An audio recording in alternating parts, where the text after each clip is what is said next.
Baik, Assalamualaikum warahmatullahi wabarakatuh. Selamat pagi, salam sejahtera untuk kita semua. Shalom, Om Swastiastu, salam kebajikan. Salam jumpa teman-teman semua, masih di Kupas Tuntas PPh 21 ya, untuk materi perpajakan hari ini. Namun Ibu lebih fokus kepada bagaimana self-assessment system dijalani oleh pemberi kerja di saat harus menghitung PPh 21-nya, membayar dan melaporkan PPh 21 karyawan-karyawannya. Next. Nah, konsep PPh 21 dengan mekanisme self-assessment system, teman-teman. Tadi sebelumnya di materi Ibu menjelaskan juga bahwa PPh 21 itu dipotong oleh pemberi kerja dengan mekanisme withholding tax, ya. Tapi itu dari aspek si pemberi kerja, dari si penerima penghasilan. Tetapi ketika si pemberi kerja memperhitungkan PPh 21 karyawannya menggunakan mekanisme self-assessment system.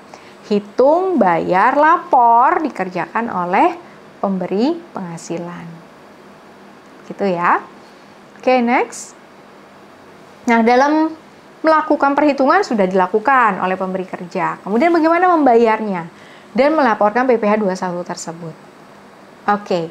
Sejak menggunakan tarif efektif rata-rata per 1 Januari 2024, bahwa pembuatan bukti potong PPh 21 dan 26 kini dilakukan melalui aplikasi iBupot PPh 2126.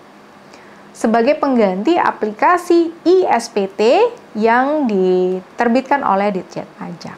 Nah, bagaimana alur iBupot itu, teman-teman? Jadi, pemberi kerja membuat bukti potong, kemudian diposting bupot itu ke dalam iBupot di Ditjen Pajak, kemudian direkam ya bukti pemotongan tersebut oleh Ditjen Pajak. Nah, pemberi kerja sekarang menyiapkan SPT-nya, PPh pasal 21. Setelah SPT lengkap, baru dikirim ke Dirjen Pajak. Baik, nah tadi sudah Ibu jelaskan untuk mekanisme pembayaran. Nah, tentunya pembayaran menggunakan SSP, Surat Setoran Pajak. Jangan lupa, teman-teman, untuk hati-hati di dalam menggunakan kode akun jenis setoran tersebut. Ada kode akun untuk jenis setoran masa PPh pasal 21, ya, 41121 belakangnya 100. Tapi kalau yang final, PPh pasal 21 final, nah ini kodenya beda lagi. Di 3 digit angka yang paling belakang, yaitu 401. Untuk PPh final pasal 21 atas honor dan imbalan lain yang diterima pejabat, ya, negara, PNS, anggota TNI Polri. Juga begitu, teman-teman. Hati-hati untuk 3 digit nomor paling belakang. Teman-teman menggunakan 402, ya, 3 digit paling belakang. Nah, ini akan kita cantumkan nomor kode jenis setoran ini di form SSP. Gitu ya. Nah, sebagai kode billing dari setoran pajak. Sudah membayar, ya, bagaimana melaporkan PPh 21 dari pemberi kerja ini? Si pemberi kerja ini bagaimana melaporkannya?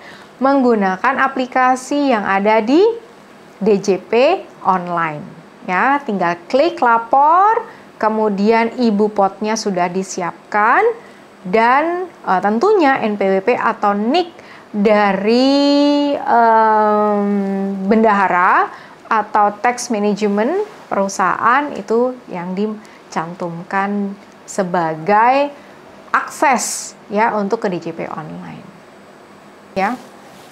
Baik, teman-teman, untuk tipe SPT 1721 yang harus disertakan dalam iBupot ini tentunya terdiri dari SPT induk, ya, SPT 1721 induk, kemudian lampiran 1 Romawi, Untuk apa lampiran 1 Romawi itu? Daftar pemotongan PPh pegawai tetap dan penerima pensiunan.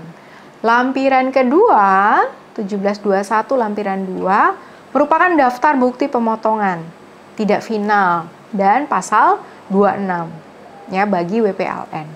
Lampiran ketiga, daftar bukti pemotongan final. Lampiran keempat, daftar SSP atau bukti PBK ya. Kemudian lampiran 5, daftar biaya-biaya.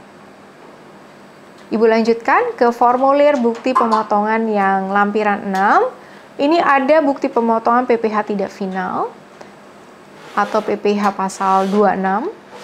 Lampiran ke-7 bukti pemotongan PPh dan A1 bukti pemotongan PPh pegawai tetap atau penerima pensiunan dan A2 bukti pemotongan PPh untuk pegawai dengan kategori status pegawainya PNS, TNI, Polri, atau beserta pensiunannya. Nah, ini SPT induk teman-teman ya dari 1721. Teman-teman mesti mengisi biodata atau identitas dari pemberi kerja. Nah, pemberi kerja mengisi biodatanya. Kemudian dari SPT ini perhitungan PPh pada masa pajak terakhir ini tetap mengacu ke peraturan yang nomor 31 PJ 2012. Jadi ada penyesuaiannya teman-teman ya sejak menggunakan TER ini. Baik, Ibu lanjutkan. Untuk SPT induk 1721 ya, bagian C untuk objek PPh final ini ada penyesuaian. Nah, tentunya penyesuaian ini hanya untuk di PPh final bagi karyawan yang menerima honor misalkan ya.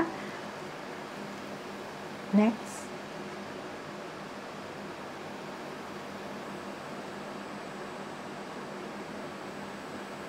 Oke. Sekarang untuk 1721 lampiran A1.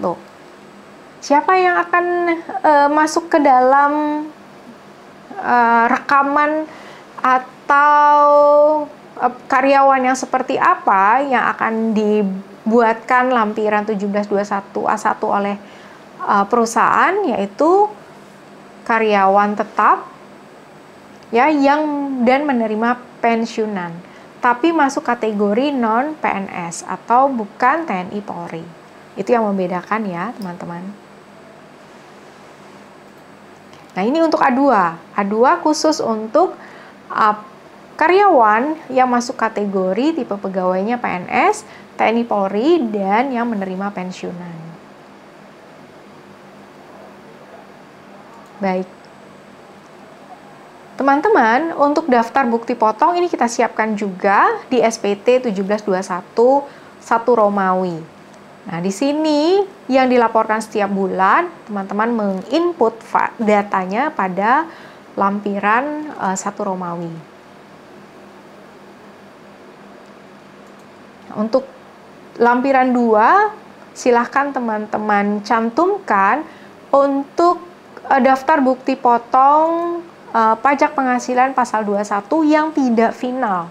Jadi karyawan-karyawan yang menerima penghasilan tidak final masukkan ke bukti potong 1721 2 Romawi.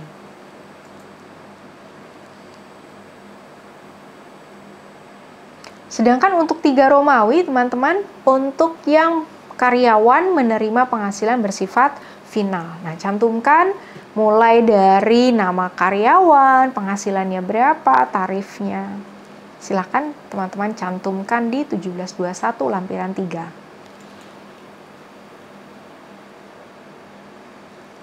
Oke, Ibu bisa lanjutkan untuk lampiran 4 Romawi. Nah, ini sebelumnya tidak tersedia.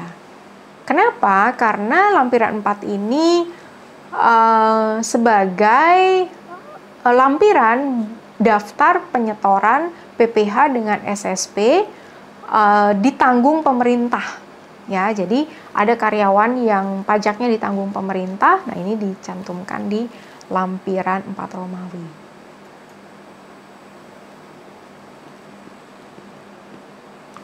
Untuk SPT 1721 versi TER dengan ketentuan yang baru, lampiran 5 ini sebelumnya tidak tersedia. Ya, sekarang disiapkan, namun hanya disampaikan pada masa pajak Desember saja.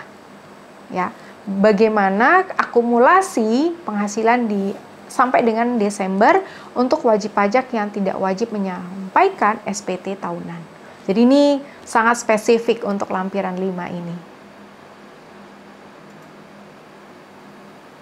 Nah, teman-teman, untuk lampiran 6, bagaimana teman-teman menyampaikan informasi di lampiran 6 ini terkait dengan bukti pemotongan PPh 21 yang tidak final. Silahkan teman-teman cantumkan di form ini ya, dengan tentunya mulai dari bulan, kemudian tahun, dan cantumkan bukti-bukti pemotongan, baik itu tidak final maupun final. Selanjutnya bagi pegawai tetap dan penerima pensiunan. Juga nanti akan dilengkapi supporting informasi dari bukti potong yang sudah teman-teman siapkan. Nah, di lampiran 7 ini ada penambahan, ya, penambahan beberapa informasi dalam bukti potong seperti negara domisili, NIK, nomor paspor, dan kode objek pajak. Karena di sini untuk lampiran 7 ini khusus untuk PPh 21 yang final, tentunya ini yang sudah berdomisili di Indonesia dan bisa menjadi wajib pajak dalam negeri. Ya, WPLN, tapi sudah